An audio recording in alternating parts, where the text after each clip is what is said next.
Well, welcome back to the second part of our show in which we always talk to our guests. Now, this time round, we are focusing on the most promising boy and the most promising girl in the category that was awarded at the SOYA Awards. Now, we intended to have Medina Okot. Unfortunately, she was out for training and felt a little bit fatigued, and being a youngster as well, couldn't make it on time for this very late show, and we have excused that as well.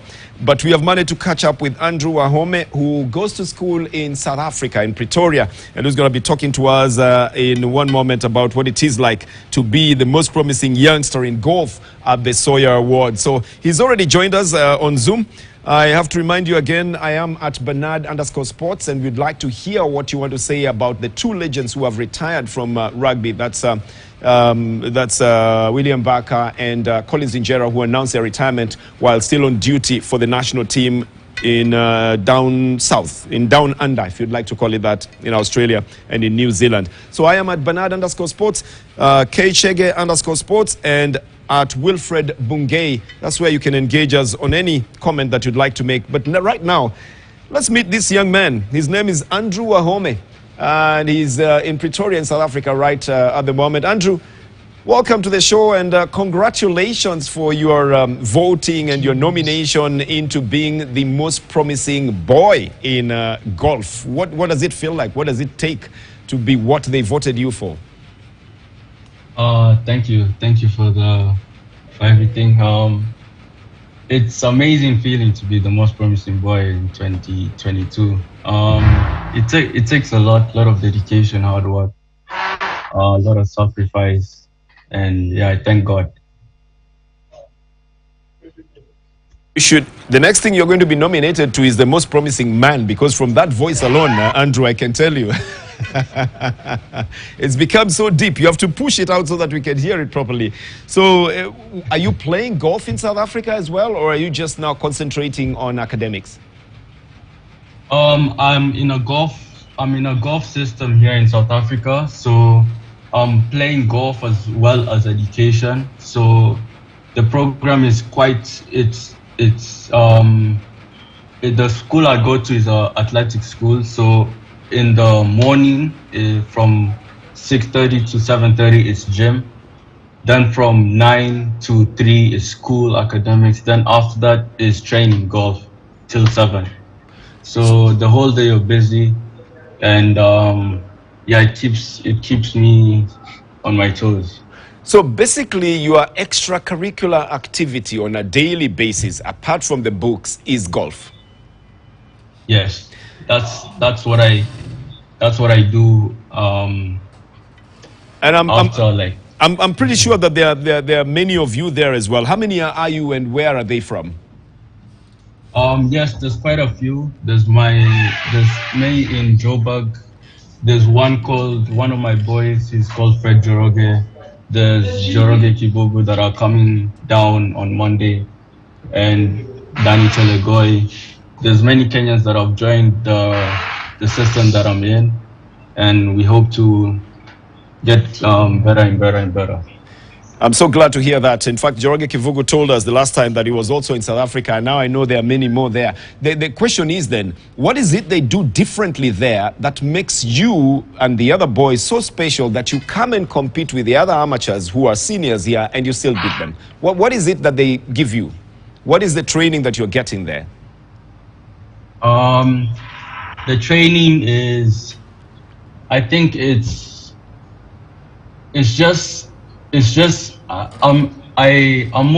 get more pushed and I'm more dedicated here, because when I'm home, I'm not as pushed as much as here. So the coaches are pushing a lot.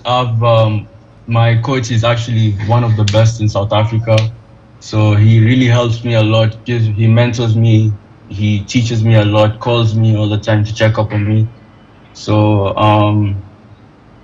it's amazing, yeah.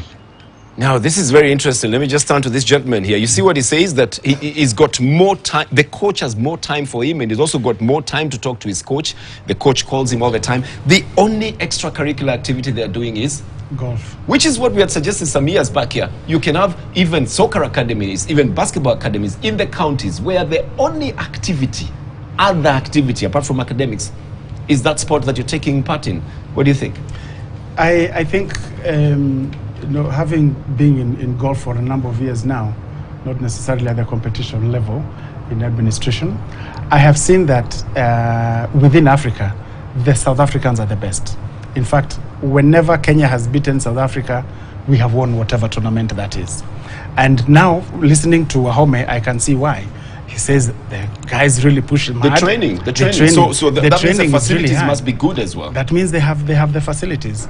We spoke earlier, the Kenya golf team, and he just confirmed Kefogo Choroga is going there next week. Why? Because they have the facilities to train. So I think we should now be looking at why can we not also have those kind of facilities here? Wilfred, what do you think? Two things. Number one, what I would like Andrew is to tell young Kenyans, especially those who are in school, because he's schooling there, and at the same time, he's able to do his game, is that how is he able to balance academic and at the same time being able to do the game? Remember this, but in many countries, and especially even in Kenya, the British system of schooling, they give a chance to a player or an athlete or whatever sport they are doing, for them to be able to practice more, because that is where their life is. And this is something that is so inspiring. I listen to Andrew, the way he talks, it really inspires me and it makes me emotional. Well, let's get back to him then and talk to him again. Andrew, the question that Bungei wants to ask you, and I must remind you that Bungei is an Olympic champion, 800 meters, so we give him all the respect on that as well. He's asking, how are you able to balance your academics and the training in golf? What is the program like? The program here is very tight. The academic side of this school is very strict. So if your grades are getting lower and lower, they'll stop you for a while. They'll stop your golf for a while or your sport that you're doing to get back your grades to par.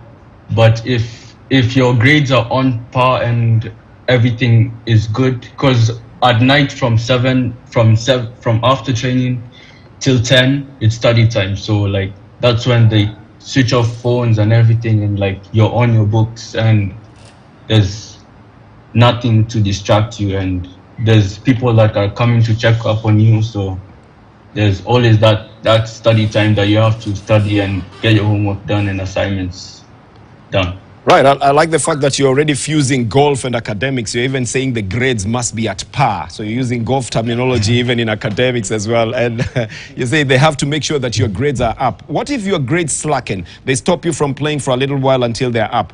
What if you're having academic challenges, but you're not having golf challenges? What happens? If you're having academic challenges, they'll have to stop your golf for a while so you can get more, and you'll get more help with during now the time you're supposed to go and play golf and practice. You're supposed to go now for school and studies, because they want your grades to be high, good grades, because our school is very strict. It's one of the best achieving schools in academics and also sports. And also, everyone here, it's the same thing for everyone else. So your grades have to be first in a good standard so that you can play sports. If you're slacking in your academics, yeah. Wow, so that means that without discipline, you will not achieve, that's for sure, because nobody's going to follow you up all through. But so you must have the discipline yourself to be able to keep to what programs you're being given. Is that right? Yes. Do you think that is achievable in this part of the world, in our part of the world, in Kenya? Do you think it is achievable? Yes, it is. Yes, I do believe it's achievable. What needs to be done? The school, like what, the golf and academics? Yes, or even just to establish schools that can be able to do the golf and academics. Do you think Muthaiga Golf and Country Club should also have a Muthaiga Senior School where you can do academics and also do golf? Should Karen Golf also have Karen School where you can do academics, or should it just be for golf and for all the other activities that you find around the golf club?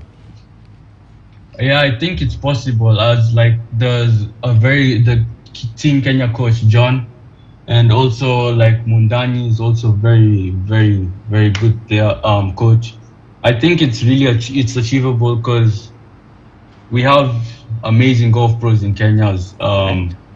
We have amazing golf pros in Kenya, and also the academic side in Kenya is amazing because it's the British system and like other systems. So if like we forge that and make a program and be strict and everything, and I think it would be amazing because I think it would work, honestly.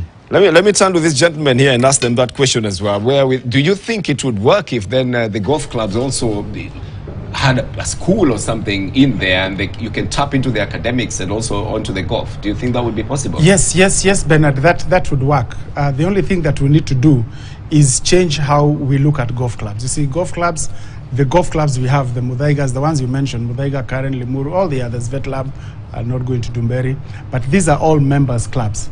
Members only, exclusive members clubs. And expensive members so clubs. the members want their space, that space. They don't have space for this. For professionals. So what I'm saying is we now look at different perspective and instead establish some schools. There was the public golf course. Land was donated at Kasarani. That would have been a good example. There is the course at Lenana School. Yes, yes. There's also another one at Congress course, but that's different. You see here, where Andrew is, they are permanently there. Yes. They are boarding there. They finish with their academics. The only other extracurricular activity is what? Is golf. They are in-house. It's different from if I have to leave here and go to Ngong Race Course to then practice for a few hours on the weekend and then come back home. Buge, what's your thought in establishing something like that? Yeah, it is possible, Bernard, again, in the sense that, if we have a promising player like Andrew, he should be given all access to the private clubs, and I think something very inspiring just to mention is that over the years I've seen that Kenyans are now going to different fields. The only challenge that they have had is that there is no fields to practice, for example, and that is why anyone who is very good in golf, unfortunately, unless you are a kid of because if your parent is a member of certain club, then automatically as a child that is under 18 years, you can still be able to play. But now we have others that they could have the talent that unfortunately, because their parents is not a members of these clubs, they cannot be able to do. They cannot. Yeah. Now, gentlemen, this is what I am proposing. Maybe you'll understand it easier from this perspective. You see a school like Upper Hill plays football. So the only extracurricular activities they will have is football. The schools that do well in basketball, you'll find the only extracurricular activity at that school is basketball. It's just that sport at all. And my question is, should we adopt that for golf as well? And we know we have very good world-class golf courses in this country. Should they then embark into getting a school in there for the academics and also tap into the golf? Because already these young men who are going to South Africa are already golfers originally from here. Then they are going to school there because now they can merge the two. Here they cannot. Should these golf clubs now invest in a program similar to that here? Bernard, let's understand this. It is not the golf clubs to invest in schools. It is a school that is going to invest in a golf course. Then you won't be answering my question. My question is, no. Answer my question. Should these golf clubs, because they already have land, already have golf courses, do you think they should now invest in schools within the golf courses? I'm not asking the opposite side of that question. I'm just asking, it's whether it's workable or not. Wilfred, what do you think? First and foremost, any school that is near the golf courses, they should give an unrestricted access to those schools, because at the end of the day, we would be able to have players that would do very well. No, Ken will not agree to that. No, I don't agree because golf clubs are private members clubs. Now listen to me. This point is clear that they are private members clubs. So we need a school. And we know people pay a lot. Now I'm asking you, these members, do you think if they invested in a school within the golf courses, it would be of the same standards as the South African standards, and maybe we'll have other people coming to Kenya to both do academics and because what you're trying to say is that then these people, these private members, are not interested in investing anywhere else. Yet in South Africa, they have invested into the golf courses and schools. That's why I'm asking, is it an area that can be tapped into? So the difference, Bernard, is that in South Africa, it is the school that has invested in a club. The school, this Andrew just told us, in the morning he goes to the gym until 9. From 9 until 3 he's in school. Then after that he's playing golf. That means the bigger portion he's in school, academics. So first it was an academic institution, then it got those extracurricular. That's the difference. Right. Otherwise, the current golf clubs, in the current setup that they are, with all humility and honesty, the current golf clubs as they are private members clubs. No, we know that. So they will not go so into. you're saying into these this. private members, because you're saying these private members are not interested in any other investment. I'm not saying they're not. I'm not saying they're not interested. So but should they get interested? There is a purpose. There is a purpose for which they joined those clubs, and it was not to open a school. There is a purpose. You're and talking it is not on their behalf. Well, I think I have only one question that I would like you to ask Andrew, if he's still online. Yes. That what is his goal? I ask this question because I have reasons why. Most of the Kenyan athletes that are running out there, when they are running in high school, they have a goal.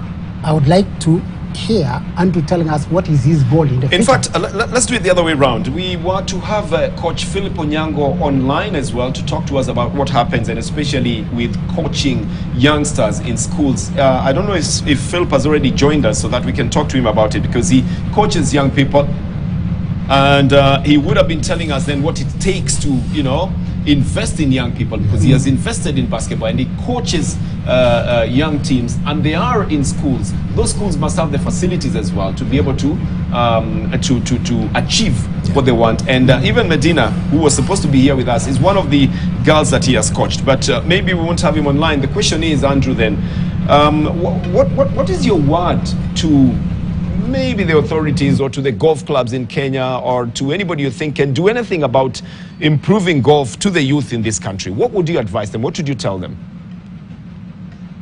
I would advise them to, my advice to the golf pros to improve youth golf. I'll just advise them to host more tournaments and to allow more juniors in. But the JGF is really helping, so I wouldn't say that the JGF has become really good, as now you can play for, if you have the JGF card, you can play any course you want and you can pay for only 120 shillings. So that's the good thing about joining, that's the good thing about the Junior Golf Foundation in Kenya. And there's very many opportunities that I was given from the JGF that helped me a lot. But the golf,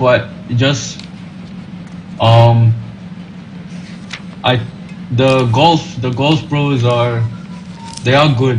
They're helping, but I wouldn't say there's anything wrong. I would just say that we just need more and more like outside tournaments to play and expose the juniors more and more so they can become better.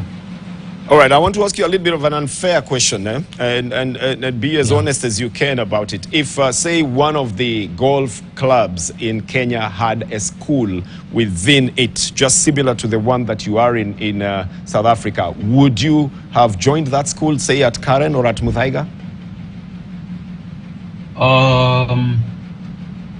No, I wouldn't. I wouldn't because...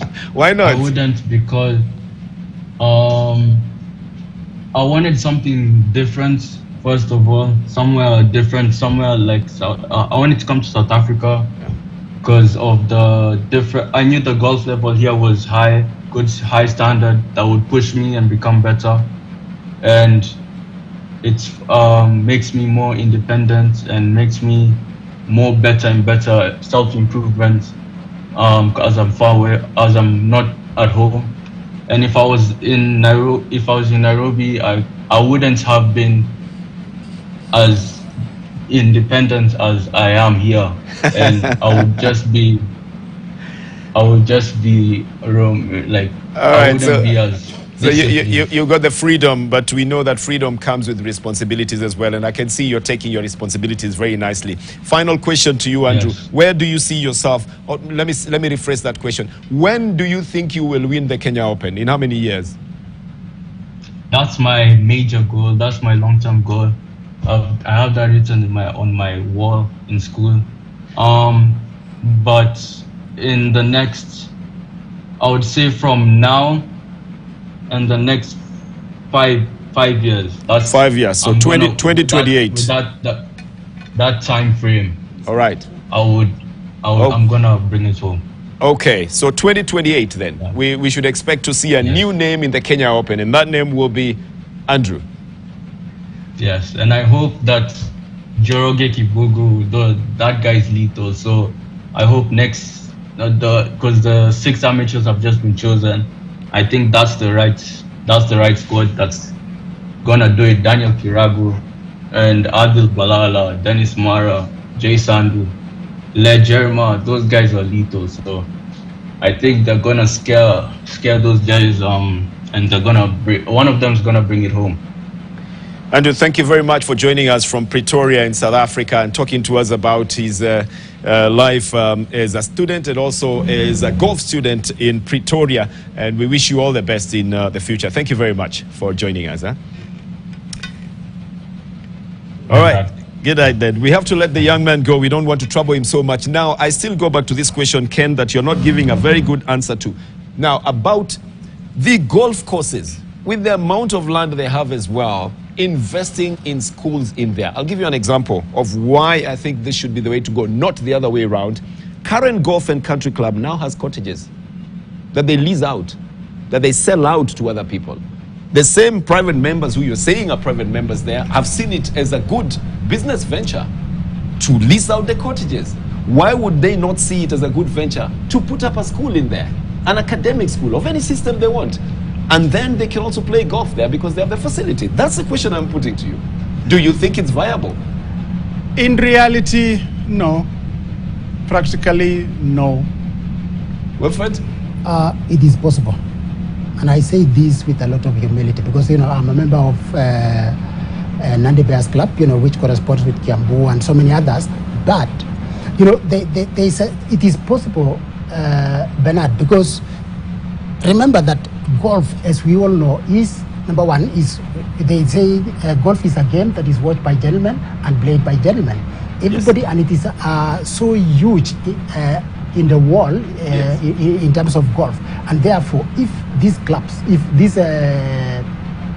golf clubs can invest, then they can inspire. Okay, I hear you. We have to move on. I think there has to be a paradigm shift in that thinking, that it's a private members club and they can do, I think it is an investment opportunity to be able to be a world-class golfing academy within the golf course. I think it is very, very, very doable. But that's just me thinking again. We have to move on now because we're almost out of time as well. Again, I was just about to say one of the athletes is one of the biggest sponsors of golf, Wilfred. We were talking about Tanui. Moses Tanui, and he's a very big sponsor of golf as well because he realizes that sport is sports. But let's move on now. We have Mark